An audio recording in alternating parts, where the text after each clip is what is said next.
Hello, Nanbas. Hello, Nanbis. Welcome to another episode of Old Time Homies. IPL review. இன்னைக்கு அந்த இனியிலேருந்து நான் கிரிக்கெட்டே பார்க்க வேணான்னு இருக்கேன். இதான் கடைசி ரிவ்யூன்னு நினைக்கிறேன் இந்த சேனல்ல வரப்போகுது. நீங்களும் சிஎஸ்கே தான் ஜெயிக்கிற மாதிரி இருக்கீங்க இந்த வருஷம். நீங்க ரெண்டு பேருமே கேகேஆர் வர்சஸ் எஸ்ஆர்ஹெச் மேட்ச் நடந்திருக்கு ஈடன் கார்டன். அப்புறம் நீங்க வந்து எனக்கு என்ன சொல்றதுன்னு தெரியல. நீங்க ஏதாச்சும் பேசுங்க. லாஸ்ட் வேற ஜெயிச்சிங்க. சரி, ஓகே, ஈடன் கார்டன் சேசிங் முடிச்சிருவீங்கன்னு பார்த்தா நானும் இதே நம்பிக்கையில தான் மேட்ச் பார்த்தேன். ஸ்ட்ரெயிட் இன்டு பிளேயிங் 11 போயிடலாமா? ஐ திங்க் கேகேஆர் போன மேட்ச் அப்புறமா சேஞ்ச் பண்ணல எதுவும். பட் ஐ திங்க் இதுல எஸ்ஆர்எஸ்ல மட்டும் புதுசா ஒருத்தனை டெபியூட் நினைக்கிறாங்க, சிவாங் குமாரா, அவனை உள்ள கொண்டு வந்திருந்தாங்க. பட் ஐ திங்க் எக்ஸ்பெக்டடா தான் இருந்துச்சு. பெரிய சேஞ்ச்லாம் எதுவும் இல்ல. அதுவும் நான் என்ன இவன் கேங்கிரீன் நல்லா ரெக்கவர் ஆயிட்டு இருக்காரு, கூடிய சீக்கிரம் பவுலிங் போடுவாரு சொன்னாரு. பவுலிங் போட்டா மட்டும் அப்படியே கிழிச்சிருவாரான்னு தெரியல. பட் ஓகே, அது வரலாம் இன்னும். பட் ஐ திங்க் ரெண்டு டீமுமே எக்ஸ்பெக்டட் தான் நினைக்கிறேன். எதுவுமே ஹர்ஷல் பட்டேல் எடுத்துக்கிட்டாங்க டீம்ல இருந்து இன்னைக்கு. ஆக்சுவலி நல்ல மூவா தான் இருந்துச்சு நினைக்கிறேன் கடைசியில. பட் இவனுக்கு மூணு பேருமே எனக்கு ஏதோ ஒரே பிளேயர் மாதிரி தான் இருக்கானுங்க. இந்த புதுசா இந்த மீம் ஒண்ணு போயிட்டு இருக்கு, பிஆர் குட்டி பிஆர் பெரிய பிஆர், அந்த மாதிரி வந்துட்டு ஹர்ஷல் பட்டேல், பெரிய ஹர்ஷல் பட்டேல், ஃபாரின் ஹர்ஷல் பட்டேல்னு.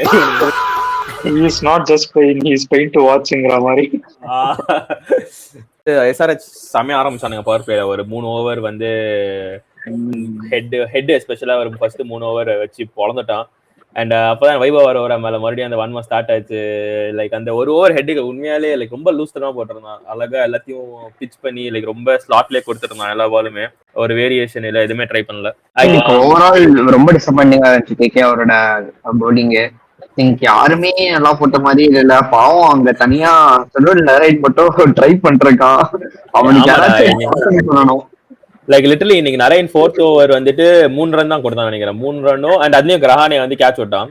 அடுத்த ஓவரே வந்து வருண் சக்கரவர்த்தி வந்து 26 ரன் கொடுத்துட்டான். ஸோ வருண் பத்தி பேசியே ஆகணும்னு நினைக்கிறேன். அது டசன்ட் சீம் லைக் ஜஸ்ட் ஒரு bad run of few games. Like அவன் போடுறதுமே இப்போ எல்லா பாலுமே 100+ ஓடிட்டு இருக்கான். ஃபாஸ்டா போயிட்டு ஏதோ மீடியம் பேசுற மாதிரி போட்டுட்டு இருக்கான். போட்டு அதே ஸ்பீட்ல வந்து பால் பவுண்டரிக்கும் போயிட்டு இருக்கு. அண்ட் அபிஷேக் சர்மாவெல்லாம் அடிக்க விட்டான் இன்னைக்கு. அவன் ஃபார்ம்லே இல்ல. அவனை தேவையில்லாம அந்த ஒரு ஓவர்ல வந்து ஃபார்முக்கு கொண்டு வந்துட்டாங்க. ரெண்டே ஓவர் தான் கொடுத்தாங்கன்னு நினைக்கிறேன்ல வருண். கான்செப்ட் இதுவாக்கிட்டாங்க. அவரோட மிஸ்டரிய 12 பால்லே கண்டுபிடிச்சிட்டாங்களா என்னன்னு தெரியல. ஃபுல் கோட்டாவும் இன்னைக்கு முடிக்க முடியல. அண்ட் அகைன் எஸ்ஆர்ஹெச் அக்ரேஷனுக்கு அகேன்ஸ்ட் இவங்க ஒரு டெக்னிக் ஃபாலோ பண்ணாத மாதிரியே தான் இருந்துச்சு. அதேதான் நம்ம இந்த T20 வேர்ல்டு கப்ல இருந்தோ பார்த்துட்டு இருக்கோம். ஒரு பால் அடிச்சா அடுத்த பால்ல இருந்து ஒரு 90 to 100. எப்படி சொல்றது, ரொம்ப டிஃபென்சிவா போடுறான்டா. எல்லாமே தூக்கி வைட் லைன்லயே போட்டுக்கிட்டு இருக்கான். ஒரு விக்கெட் எடுக்கிற ட்ரை பண்ற மாதிரியே தெரியல. லிட்டலா ஒரு பால் அடிச்சதுக்கு அப்புறம் ஓவரை கம்ப்ளீட் பண்ணிட்டு போறது. விஷயத்துல எனக்கு கார்த்திக் தியாகி கொஞ்சம் பிடிச்சிருக்கு. லைக் என்னதான் வந்து அடி வாங்கினா கூட எல்லா பாலுமே அட்லீஸ்ட் ஒரு விக்கெட் எடுக்கிற மாதிரி ட்ரை பண்றான். ஆனா அப்பப்போ ஃபீல்டர் தேவையில்லாம கத்திட்டு இருக்கான், அது வேற விஷயம். பட் வந்து எல்லா பாலுமே அட்லீஸ்ட் ஒரு போடணும்னு போடாம லைக் ஒரு ஜென்யூன் பால் போடுற மாதிரி இருக்கு. அப்புறம் எஸ்ஆர்ஹெச் பேட்டிங் எப்படி இருந்துச்சு? ஃபர்ஸ்ட் 10 ஓவர் சூப்பரா ஆனாங்க. 8 ஓவர் 8-9 ஓவர் சூப்பரா ஆனாங்க. டாப் 4 பேட்ஸ்மேனே நல்லா கிளிக் ஆனாங்க. நம்ம லாஸ்ட் வீடியோவை தான் வரிசையா திட்டிட்டு இருந்தோம். வரிசையா எல்லாரும் பெர்ஃபார்ம் பண்ணிட்டாங்க. 2-3ங்கிற மாதிரி திரும்ப கொடுத்த மாதிரி இருந்துச்சு. ஹெட் அடிச்சாரு, அபிஷேக் சர்மா அடிச்சாரு. கிளாசன் வந்து ரன் ரேட் கம்மி தான். நிறைய ரன்ஸ் வந்து சிங்கிள்ஸ் அண்ட் டபுள்ஸ்ல தான் வந்துச்சு. பட் ஆனா நடுவில் ஒரு அளவுக்கு ஆங்கர் மாதிரி நின்னாரு. அடுத்து நிதிஷ்குமார் ரெட்டி கொஞ்சம் ரொம்ப நாள் கழிச்சு இன்னைக்கு தான் ஒரு டீசென்டான இன்னிங் ஆச்சு ஆடுறான்னு நினைக்கிறேன். அதுவும் ரொம்ப சூப்பர்லாம் இல்ல, பட் முன்னாடி இருந்ததுக்கு பரவாயில்ல. We totally support his players தான். நாங்க யாரும் மேலேயும் ஒன்னும் கொட்டலாம். ஆனா என்கேஆரோட இன்டர்வியூ எல்லாம் பாத்தீங்களா? தோனி டசன்ட் ஹேவ் கிளாஸ்ன்னு சொல்லி பேசிட்டு இருந்தாரு. இதெல்லாம் பண்ண இப்பதான் நீங்க உள்ளே வரீங்க, அதுக்குள்ள எப்படி ஒரு அளவுக்கு ஒரு முசர்பானி ஓவர்ல தான் மேட்ச் கொஞ்சம் திரும்பிச்சு. லைக் 2 விக்கெட் எடுத்தான் அந்த ஓவர்ல Abhishek Sharma and Ishan Kishan. And I think அதான் இன்னைக்கு ஒரு கான்ட்ரவர்சியலான மொமெண்டா இருந்துச்சு. அபிஷேக் சர்மாவோட லைக் வருண் சக்கரவர்த்தி பிடிச்ச கேட்ச். என்னதான் கேகேஆர் ஃபேன் ஆனாலும் அந்த பால் லைக் பால் பிச்சான மாதிரி தான் தெரிஞ்சு எனக்குமே. லைக் கிரவுண்ட்ல பிடிக்கிறதுக்கு முன்னாடி பட் ஓகே அவனே அப்பதான் பிரேம்ஜி மாதிரி அப்பதான் கேட்ச் பிடிப்பான், அதனால அம்பையர் அது கொடுத்தாரு நினைக்கிறேன் out. But I think Abhishek Sharma அந்த விஷயத்துல என்ன அவன் மேல வன்மா இருந்தாலும் ஐ திங்க் இன்னைக்கு அவன் லக்கி நம்ம கொஞ்சம் அவுட் ஆகிறதுக்கு. கிளாசன் அண்ட் தீஷ் வந்துட்டு அவங்களுக்கு ஆக்சுவலி ஸ்கோர் வந்ததுனால அவங்க கொஞ்சம் பொறுமையா ஆடினதும் அந்த பார்ட்னர்ஷிப் அவ்வளோ தெரியல. ஐ திங்க் ஒன்னு அன்குல் ராய் வந்து பவுலிங் கொஞ்சம் டீசெண்டா போட்டான்னு நினைக்கிறேன். ஐ திங்க் 2 ஓவர் தான் போட்டான், பட் ஸ்டில் ஒரு விக்கெட் எடுத்திருக்கான். கம்பேர் பண்றப்போ it's better. Anukul Roy allrounder தானே, எக்கானமி அவர் தான் இருக்கல நல்லா வச்சிருக்காரு, பேசாம அவருக்கே கொடுத்து முடிச்சிருக்கலாம். ஸ்பின்னருங்கிறதுனால கொடுக்கல. அதே நானும் யோசிச்சேன் ஆக்சுவலி. ரஹானே இன்னைக்கு ஓவராலா கேப்டன்சி வைஸ் அட்லீஸ்ட் டீசெண்டா பண்ணான், பவுலிங் சேஞ்ச் எல்லாம். ஐ திங்க் அனுகுல் ராய்க்கு இன்னும் ஒரு ஓவர் கொடுத்துருக்கலாம்னு நினைக்கிறேன். அட்லீஸ்ட் ஒரு பேசருக்கு பதிலா இன்னொரு ஓவர் தள்ளி இருக்கலாம். வருண் சக்கரவர்த்திக்கு ஓவர் கம்ப்ளீட் பண்ண மாட்டேங்கிறப்போ அன்குல் ராய் நல்லா போட்டிருக்கப்ப இன்னொரு ஓவர் கொடுத்துருக்கலாம். ஏன்னா உங்களுடைய சீமர்ஸும் அடி வாங்கிட்டு தான் இருக்காங்க. ஆக்சுவலி இன்னைக்கு நரேன் டு பி ஃபேர் அவன் வந்து இன்னைக்கு கொஞ்சம் டீசெண்டா தான் போட்டான். அவன் என்னதான் 39 ரன்ஸ் கொடுத்தான் நினைக்கிறேன் கடைசியில. பட் அதுல ஒரு 10-12 ரன் அப்படியே மிஸ்ஃபீல்ட்ல தான் வந்துச்சு. ஆனா பிளெஸிங் யூசர் பண்ணி ஓவராலா கொஞ்சம் டீசெண்டா போட்ட மாதிரி இருந்துச்சு இன்னைக்கு. அட்லீஸ்ட் அவன் மட்டும் தான் ஸ்லோவர் பால் நல்லா யூஸ் பண்ணான் இன்னைக்கு. வந்து நல்லா பேஸ் வேரி பண்ணி கொஞ்சம் இன்டெலிஜென்டா போட்டான், சும்மா பிளைண்டா வந்து போட்டது பதிலா. கண்டிப்பா ஐ திங்க் முசர்பானிக்கு வந்து ஷோட் தான். ஐ திங்க் அவன் எனக்கு தெரியல ஜிம்பாப்வேக்கு எவ்வளவு வருஷமா ஆடுறான்னு சொல்லிட்டு. ஜிம்பாப்வேல இருந்து வந்து ஐபிஎல்ல ஸ்டார்ட் பண்றதே ஒரு பெரிய விஷயம். அதுல அவன் ஐ திங்க் டெபியூ சீசன்ல 4 விக்கெட்ஸ் எடுத்திருக்கான. ஐ திங்க் அவுட் 220 நல்ல ஸ்கோர் தான். பட் நான் நினைச்சேன் எஸ்ஆர்ஹெச் பவுலிங்னால மட்டும்தான் maybe they might not be able to defend இட்னு நினைச்சேன். பட் அப்போ நான் கேகேஆர் பேட்டிங் பத்தி கொஞ்சம் கூட யோசிக்கவே இல்லை. அடிச்சிருந்தாலுமே சரி என்ன 227 தானேங்கிற மாதிரி ஃபீலிங் இருந்துச்சு. என்னடா எப்பயுமே முதல் சிரிப்பு இருக்கா, ஆனா சந்தோஷம் இருக்கா. ஐ திங்க் இப்ப நடந்த எல்லா மேட்சஸ்லயுமே யார் பவுல் ஃபர்ஸ்ட் பண்ணாங்களோ அவங்க தானே வின் பண்ணாங்க.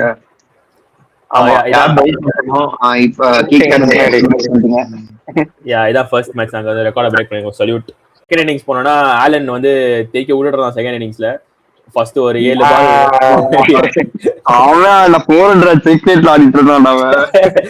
பெயின் எல்லாம் வச்சு செஞ்சு விட்டான். ரஹானே பட உருப்படியான ஒரே விஷயம் அவனுக்கு சிங்கிள் எடுத்து கொடுத்ததுதான். அது வரைக்கும் அதுக்கப்புறம் அவரு பாத்துக்கிட்டாரு. எவனோ ஒருத்தன் வாய வச்சான் இந்த நேரத்துலன்னு தெரியல, யாரா இருக்கலாம். சரி ஆசையா நான் செகண்ட் இன்னிங்ஸே லேட்டா தான் பாக்க ஆரம்பிச்சேன். சரி இவர் ஏதோ சொல்றாரு, உள்ள போய் பார்த்தா ஃபர்ஸ்ட் பாலே அவுட் ஆயிட்டாங்க. பட் அவனுக்கு என்ன பண்றாங்க, நீ கிளவரா வந்துட்டு ரஹானே இருக்கான்னு சொல்லிட்டு ஃபாஸ்ட் பவுலருக்கு எவனுக்குமே கொடுக்கல, எல்லாம் ஸ்பின்னரா இறக்கிட்டு இருந்தானுங்க. ரஹானே ஸ்பின்னர் அகைன்ஸ்டா கொஞ்சம் ஸ்பின்னர் தடுமாறினான். நம்ம கிட்டயும் ஸ்பின்னர் கிட்ட தானே அவுட் ஆனா, இந்த இங்கேயும் ஸ்பின்னர் கிட்ட தான் அவுட் ஆனா. அவன் அடிக்கிறான்னு தெரிஞ்ச உடனே கரெக்டா மாத்திட்டாங்க. கிரீன் வந்துட்டு இன்னைக்கு அன்லக்கின்னு சொல்லலாம். But again stupid run. அது நீ குவிக் சிங்கிள் எடுத்து ஒன்னும் புழுத போறது இல்ல. It's not 2014 Virat Kohli bro, come on.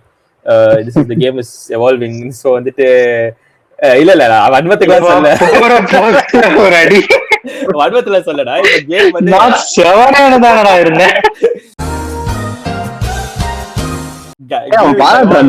Virat Kohli எவ்வளவு குயிக்கா சிங்கிள் எடுப்பான்னு சொல்லிட்டு 2014 அவனுக்கு தெரியுது பார்த்தல. இல்லடா இப்போ வந்து டார்கெட் ஒரு 150 160னா இந்த குவிக் சிங்கிள் குவிக் டபுள் எடுத்து நீ ஆடலாம். 227 இருக்கிறப்போ நீ குவிக் சிங்கிள் எல்லாம் எடுத்து ஒரு use, it's not worth the 24 crores basically நீ ரன் அவுட் ஆகிறதுக்கு. அண்ட் இந்த நேரத்துல ஒன்று சொல்லி ஆகணும், எப்படி ஒரு டீமுக்கு வந்து ஓவர்சீஸ் கோச்சிங் ஸ்டாஃப் வந்து ஓவர்சீஸ் பிளேயர்ஸோட பெட்டரா இருப்பாங்கன்னு தெரியல. வந்து Russell, Bravo, Shane Watson, dim Saudi இவங்கெல்லாம் வந்து கோச்சிங் ஸ்டாஃப்ல இருக்கானுங்க.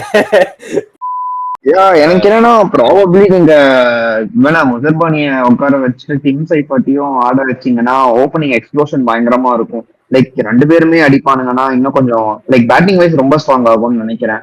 ஏன்னா டெப்த் எனக்கு இருக்கிற மாதிரி தெரியல. பட் ஆனா முசர்பானியும் கரெக்டா பவுலிங் கேர் போட ஆன தரல. அதுதான் இல்ல எனக்கு என்ன பிரச்சனைனா, இப்ப சைஃபர்ட் உள்ள வந்தா கூட நீ சொன்ன மாதிரி பவர் பிளே சூப்பர் ஆயிடும். பட் மிடில் ஓவர்ல வந்துட்டு ரஹானே அண்ட் ரகுவன்சி ஆடுற மாதிரி இருந்துச்சுன்னா அது எனக்கு அதுவுமே செட் ஆகுமான்னு தெரியல. லைக் அதான் ஐ திங்க் அதனாலதான் இவனுங்க நரேனையும் ஓப்பனிங் இறக்காம இருக்கிற ரீசன் அது மட்டும் தான் நினைக்கிறேன். ஏன்னா ரஹானே அண்ட் ரகுவன்சி மிடில் ஓவர்ல மாட்டிக்கிட்டானுங்கன்னா ஸ்கோரிங் லைக் போன மேட்ச் மாதிரி சுத்தமா அப்படியே கம்மியாயிடும். ஆனா நீ சொல்ற ஒரு ரஹானே உட்கார வச்சிடலாமே, அதுதான் பண்ணிருக்கணும். என்ன பண்றது, அந்த கேப்டனா போட்டதுனால ஆடிதான் ஆகணும். சோ வேற வழி இல்ல. ஆக்சுவலி ஐடியலா இவனுக்கு என்ன பண்ணலாம்னா, இப்போ நரேனை கீழே வேஸ்ட் பண்றானுங்க. ஒரு ஓவர் ஸ்பின்னர் போடுறப்போ சரி சும்மா ஏத்தி விட்டு நீ ஒரு 2 ஓவர் 3 ஓவர் அடி. இன்னைக்கு வந்தோடனே ஃபர்ஸ்ட் 2 பால் 6 தான் அடிச்சான். அந்த மாதிரி ஒரு 10 10 பால் ஆடினா கூட போதும் நடுவுல அட்லீஸ்ட் இவனுக்கு ரமன்தீப்புக்கும் இவனுக்குலாம் டைம் பை பண்ற மாதிரி இருக்கும். ஸோ இந்த பேட்டிங் ஆர்டர் கொஞ்சம் ரொம்ப தின்னாதான் இருக்கு நீ சொன்ன மாதிரி. பட் லைக் அது எவனாச்சும் ஒருத்தர் ஃபார்ம்ல இருந்தாச்சு தெரியாது. கொஞ்சம் எவனும் அந்த மேட்ச் வின்னிங் ஃபார்ம்ல எவனும் இல்லை இப்போ பேசிக்கா. ஸோ அதனால அந்த ஓட்டை இன்னும் கிளாரிங்கா தெரியுது. பட் என்ன கேட்டா அது சிம்பிளஸ்ட் ஃபிக்ஸ் டீமை மாத்தாம பண்ணோம்னா நிறைய ஏத்தி ஆட வைக்கணும். வருண் சக்கரத்தை இறக்கி விட்டு ஆடலாம் டீம்ல இருந்து. தம்பி நீ பவுலிங் ஃபர்ஸ்ட் ஒழுங்கா போடு, பேட்டிங் பாத்துக்கிறோம். பட் அதான் நீங்க அடிச்சிருக்காரு டிஎன்பிஎல்ல. அங்க ஓப்பனிங் பேட்டிங் இருக்குனாரு. இப்ப அதுக்கு என்னன்ற பூவன்சி வந்து அதே ஓடிக்கிட்டே ஏதாவது கார்டியோ பண்றான் உள்ள போயிட்டு எல்லா பாலும் ரன் ஓடுறதுக்காக பண்றான். எனக்கு என்ன அது கணக்குன்னு தெரியல. லைக் அப்பதான் மேட்ச் கொஞ்சம் செட் பண்றானுங்க ரெண்டு பேரும். ரொம்ப ஸ்டூபிடான விக்கெட் ரன் அவுட் வந்துட்டு ரிங்கு சிங் மேல தப்பு இருக்குதான். இந்த ரன் அவுட் இந்த மேட்ச்லாம் it's a fucking crime. I mean 220 chase பண்றீங்க, 2 ரன் அவுட் தேவையில்லாமலாம் விட்டீங்கன்னா பின்ன எங்க எப்படி ஜெயிக்க முடியும்? அங்கே இன்னைக்கு நல்லா போட்டவன் வந்து அந்த சௌரவ் குமார் நினைக்கிறேன் SRHல ஒரு புது ஸ்பின்னர் இறக்கிருந்தாங்க. அந்த புதுசா ஒருத்தன் டீம் பிளேயிங் லெவல் வந்திருந்தான்ட்டு ஆக்சுவலி நல்லா தான் போட்டான். ஃபர்ஸ்ட் ஓவர்ல எல்லாம் ஒரு 4-5 மிஸ்ஃபீல் பண்ணானுங்க. பட் வந்து சூப்பரா போட்டான். சிமிலர்லி இன்னைக்கு என்கேஆரும் பவுலிங் கொஞ்சம் அவர் வந்து சிச்சுவேஷன் அப்ப மேட்ச் கொஞ்சம் கண்ட்ரோல்ல தான் இருந்துச்சு. வந்து கரெக்டா ஒரு குவிக் விக்கெட் எடுத்து மேட்சையும் திருப்பி விட்டாரு. Other than that after Rinku out ஆனப்பவே மேட்ச் கொஞ்சம் கஷ்டம் தான். தெரியல, எல்லாருமே வீக்கா தான் தெரியுறாங்க எக்ஸப்ட் அந்த டாப் 2 அந்த மும்பை ஆர்சிபி தவிர எல்லாருமே டிசி ஆக்சுவலி ஸ்ட்ராங்கா தான் இருக்காங்க. சோ ரொம்ப ஒன் சைடா போகுமோன்னு சொல்லிட்டு கொஞ்சம் பயமா இருக்கு. ஏன்னா அப்ப இன்ட்ரெஸ்டிங்காவே இருக்காது, கொஞ்சமாவது காம்படிஷன் இருக்கணும். சோ 3 டீம் மட்டும் ஜெயிச்சுட்டே இருந்தானா காம்படிஷன் இருக்குதான். கடைசி 4 பொசிஷன் இருக்கு. அடக்க ஒருத்த தான் வர முடியும். மும்பை இந்தியன்ஸ் மட்டும் தான் அடக்க முடியும். ஏய் சாட்டர்டே சென்னையோட போடுவாங்க பாக்குறியா பெங்களூர்ல. மோஸ்ட் ஆன்டிசிபேட்டட் போலாமா? எப் ஓகே சொல்லுங்க. வன்மம்னா நான் வந்து வருண் சக்கரவர்த்தி நல்லா சொல்லுவேன். நம்ம ஆல்ரெடி நிறைய பேசிட்டோம்னு நினைக்கிறேன். ஸோ அவருடைய கேம் அப் பண்ணணும். இப்ப இருக்கிற கேகேஆர் பவுலிங் லைனப்ல அவர் கண்டிப்பா ஓவரையும் கம்ப்ளீட் பண்ணும். ஏன்னா சுனில் நாராயண் மட்டும் வருண் சக்கரவர்த்தி தான் இருக்காங்க. ஸோ முதல்ல கம்ப்ளீட் பண்றதுக்கு அவருக்கு ஸ்டார் ஆஃப் த மேட்ச் வந்து முசர்பானி சொல்லலாம். பட் நம்ம ஆல்ரெடி சொல்லிட்டோம் நிறைய பேர். ஸோ அதனால நான் அங்குல் ராய்க்கு சொல்லலான் இருக்கேன். 2 overs 1 quick wicket 16 runs 8 economy, best in the team. So அதனால அங்குல் ராய். ஜெனியூனா தானே சொல்றீங்க? இன்னைய மேட்சுக்கு நான் சொல்றேன். அதுக்குதான் ஓகே. ஏன்னா டக் அவுட் அதை எதுவும் பார்க்கலையா? எனக்கும் டிசப்பாயிண்டிங்னா இது வருண் தான். வருண் அவங்களாலதான் நான் சொன்னேன் சீசன் ஸ்டார்டிங்லேயே சொல்லிட்டேன் மோஸ்ட் டிசப்பாயிண்டிங் பிளேயரா இருக்க போறது வருண் எனக்கு தெரிஞ்சிச்சு. ஏன்னா இந்த T20 வேர்ல்ட் கப்லயே அவன் ஏதோ விக்கெட் எடுத்துட்டு இருந்தாலுமே அது ஏதோ லக்கம் கிடைச்ச மாதிரி தான் இருந்துச்சு. ரொம்ப கான்பிடன்ஸ் இல்லாம இருக்கான். ஆஷ் எல்லாம் பாத்தீங்கன்னா எவ்வளவு வருஷமா லைக் ஏதோ ஒன்று புதுசா ட்ரை பண்ணிட்டே இருப்பான். லைக் ரன் போதோ இல்லையோ பட் அது கொடுத்தே ஆகணும். ஏதோ ஒன்று டிஃப்ரெண்டா யோசிச்சு ஏதோ ஒன்று பண்ணிக்கிட்டே இருக்கும். அந்த மாதிரி சேஞ்ச் அடாப்ட் ஆகிட்டு சேஞ்ச் பண்ணிட்டே இருக்கணும், அப்பதான் முடியும். ஸ்டார் ஆஃப் த மேட்ச் தான் எனக்கு என்கேஆர். பேட்டிங்கோ டீசெண்டா ஆடினா, ஒரு 160 120 ஸ்ட்ரைக் ரேட்ல 40 ரன்ஸ் எடுத்தான், 2 விக்கெட் எடுத்துக்கிட்டான். ரிங்கு சிங்கோட விக்கெட் மீனா எடுத்தான். That's really I think Rinku கடைசி வரைக்கும் ஆடி இருந்தா அவன் கண்டிப்பா அடிச்சிருப்பான். வன்மம் வந்துட்டு ப்ராப்ளி வெங்கி மைசூர் கேகேஆரோட CEO தான் சொல்லுவான்னு நினைக்கிறேன்.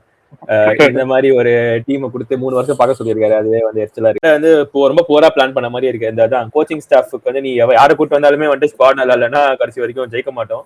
Part of the matchனா probably I'd say head or Abhishek one of them. அவனுக்கு வந்துட்டு ஒரு நல்ல ஸ்டார்ட் கொடுத்தானுங்க ஸ்டார்டிங்லேயே. ஸோ அந்த ஸ்டார்ட்டை வச்சு அப்படியே SRH கொஞ்சம் ஸ்கோரை பில்ட் பண்ணிட்டானுங்க.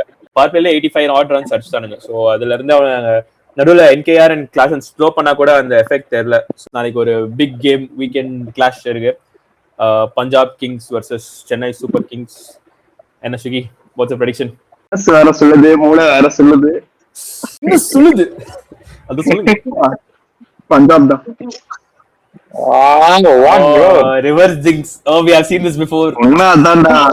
தல ஆக்சுவலி வீடியோ ட்ரீட் பண்ற மாதிரி வீடியோ எல்லாம் போட்டாங்க. பட் என்னைக்கு எடுத்த வீடியோன்னு தெரியல. நான் இந்த மீம் பார்த்தேன், அந்த வேட்டை படத்துல மாதவன் திடீர்னு அந்த வீல் சேர்ல இருந்து எழுந்து ஆரியாவை காப்பாத்த போவால, அந்த மீம் போட்டிருந்தாங்க. சென்னை கம்பேக்னு தோணுது. லைக் ஜென்யூனா சொல்றேன், ஜிங்ஸுக்குலாம் இல்ல. போன மேட்ச் ரொம்ப சென்னை இது பண்றாங்க. எனக்கு அந்த பிச் உண்மையிலே கொஞ்சம் ட்ரிக்கி பிச் தான். நாளைக்கு ஃபிளாட் பிச் இருக்கும் ஐ கெஸ். அண்ட் பஞ்சாபும் போன மேட்ச் தப்பிச்சிட்டானுங்க. லைக் கார்னர்லி ஆடி கொடுத்ததுனால தான் ஜெயிச்சானுங்க, இல்லைன்னா வந்து கொஞ்சம் ஸ்ட்ரகிள் பண்ணிருப்பாங்க. ஸோ ஐ கெஸ் நாளைக்கு சேட்டா பேக் டு ஃபார்ம் தோணுது. பாவம். நான் வந்து பிபிகே சொல்றேங்க. எனக்கு ஷேஸ் பேக் டு ஃபார்ம் தோணுது. Harshdeep will be back to form தோணுது. இப்போ லீடர் போர்ட்ல வந்து ஓகே நாளைக்கு கரெக்டா ப்ரெடிக்ஷன் என்ன ப்ரோ? நாளைக்கு வீடியோ சந்திக்கலாமா வியூவர்ஸ் அப்படின்னா? ஓகே யா, டெய்லி வீடியோ வந்துட்டு இருக்கு. சப்ஸ்கிரைப் பண்ணுங்க. பார்க்கலாம். பாய்.